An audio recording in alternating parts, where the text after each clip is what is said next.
And we are back with Major League ball player Jon Lieber.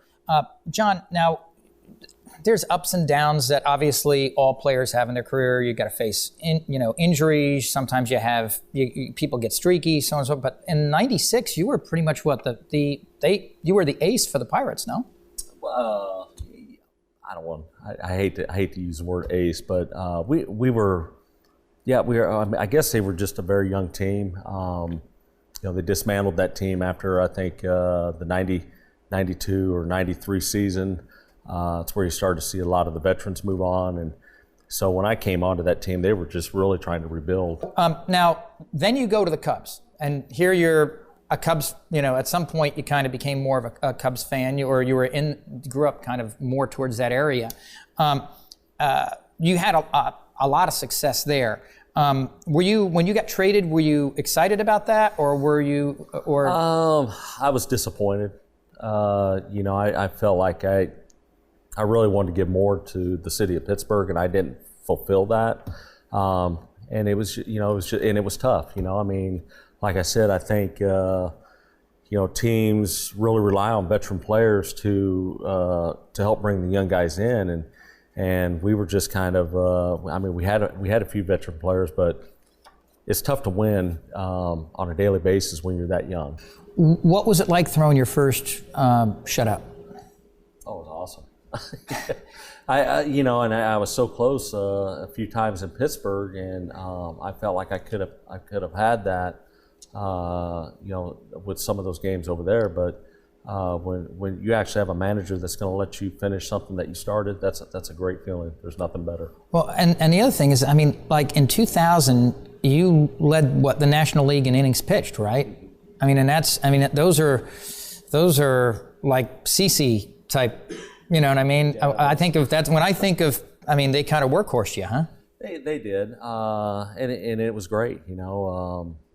You have some bumps in the roads during the season or whatever. The numbers weren't that great, but my whole goal going out there every fifth day was to give my team a chance to win and keep the ball game as close as possible and go as long as I could go. And then I guess in 2001 you were what, 20-6, 26, right? And yes, you sir. one hit the Reds. Yep, probably the best game of my career. How difficult, for viewers how crazy difficult is that to be able to do?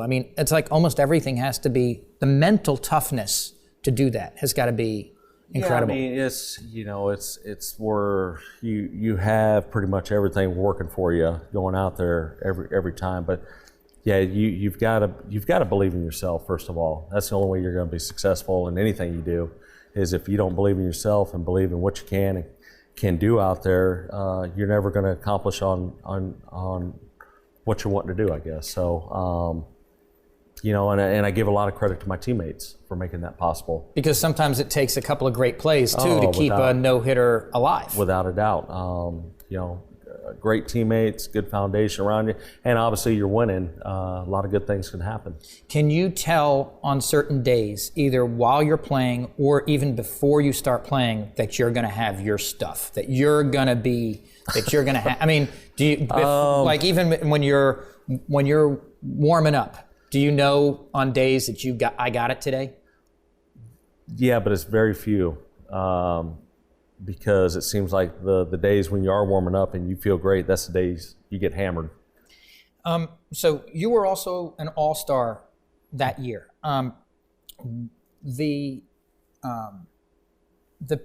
Were there players that you either played with or played against that had I guess the best way of putting it, that you were essentially in awe of while you were actually in the game? I think it was just more respect. Like I said, I've always been a fan. And I've had guys sign stuff for me and whatever, and I know the big thing nowadays is people think they're going to get stuff signed and they're going to sell it, whatever. I've never had that intention. I've really have done it for my kids because they were so young when I was playing and when I retired, that I wanted to have something for them to give back to them and show them, say, hey, I remember when I got this bat signed or this ball, and I almost remember every exact moment on where I've gotten, every ball signed or bat or jersey. And those are just going to be stories between us, The nowadays you've got scandals with the Astros, with Boston, with sign stealing. As a pitcher, one of the things that I was thinking about as a pitcher, and then also from the lawyer gears running in my head, is that's got to be really, really unfair to a pitcher because what ends up happening is that's going to impact that pitcher's stats, and those stats are going to determine when they become a free agent what compensation they get. So when somebody's stealing signs like that, I mean, they're really impeding or impairing a pitcher's ability to potentially provide for their family in the future. In my eyes, everybody talks about the impact on the game, but I'm looking at it from a standpoint of the individual players. What are your thoughts on some of those things now, as far as this whole sign stealing thing? How much time we got? Huh? How much time do we got? We probably got a couple minutes. The game's changed a lot since I've retired. I've been out of the game 12 years now. And it seemed like computers were really coming in probably the turn of 2000. I think it's a major problem. I think we've got some issues going on that Major League Baseball needs to really take control of. I think we talked about this earlier. We've got computer rooms 20 to 30 feet away from the dugout, to where hitters and pitchers can go down there and watch their bats, watch their pitches.